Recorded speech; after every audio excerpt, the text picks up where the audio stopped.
Hi everyone, thanks for joining us.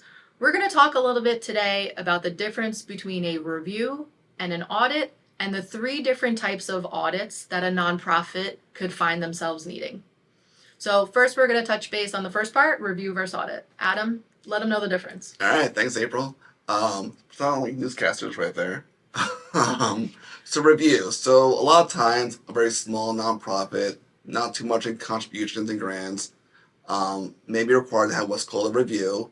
So this is what's considered from an auditor, from an accounting team, limited assurance, where we're just doing analytics, looking at things, making sure everything seems reasonable, nothing stands out of the ordinary. And that's essentially what we're doing for review. Just kind of making sure the numbers make sense, are reasonable, nothing looks too crazy. Now, when a nonprofit grows and has more contributions, more revenue, a lot of times states then require an audit. So a financial statement audit is the next level from review, much higher level scope of work. I mentioned before, reviews limited assurance. Now we're jumping to what's called reasonable assurance, making sure there's nothing materially misstated, essentially anything that if it was not in the statements, omitted or an error, that if it wasn't there, it would cause the reader to have a different opinion of the statements themselves. So we do this. We have a deep dive in the controls of the nonprofit. We start testing the account balances. So we're not just looking to make sure the numbers make sense. We're now making sure that when you say cash is this one number, is that really accurate? Is that true? We start confirming balances, testing invoices, testing cash receipts. Mm-hmm. It's a much greater scope of service. So that's an audit versus review. Now audits do come in three different levels. So nonprofits, first level is your basic financial statement review.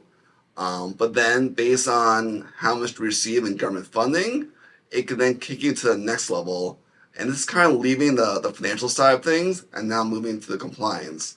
Because the government now starts caring about, are you complying with grants and laws and regulations when it comes to this kind of funding that you're receiving. So the next level is what's considered government auditing standards. It's commonly also referred as Yellow Book. Goes by a few different names.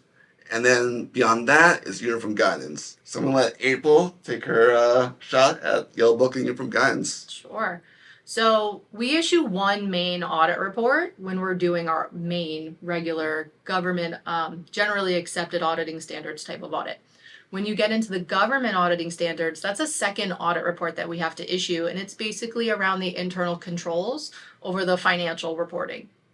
When you get into the uniform guidance space, that's when we actually have a third audit report that we're issuing for you over the compliance for your major programs. So we do look at specific programs then with uniform guidance to make sure that you're following all of the compliance rules.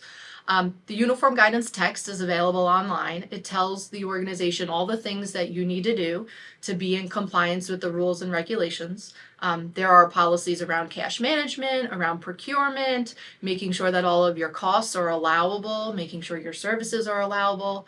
Us as auditors, we don't always test every single compliance requirements. We usually focus on the major ones. And the goal is to test your controls over that compliance requirement and also to test that you are in compliance with that requirement as well. So we also pick out samples, we look at the invoices, we may look at your payroll, your non-payroll costs. We want to make sure that you're following those compliance requirements and that you are basically in compliance.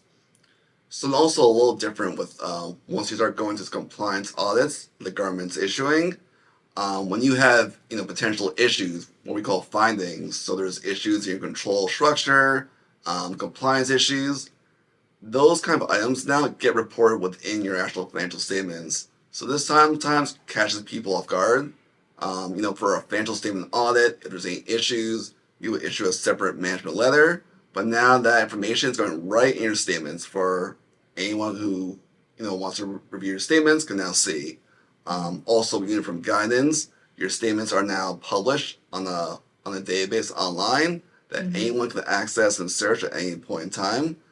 So it all becomes truly public disclosure, public knowledge. We always knew that the 990 was public information and out there for donors, but now the financial statement is also published there for anyone to really find.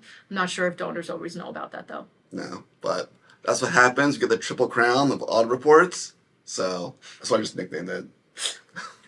Well, thank you. All right, no problem. So yeah, so that sums up the 3 different types of audits for you. If you have more information, reach out to us anytime. Thanks.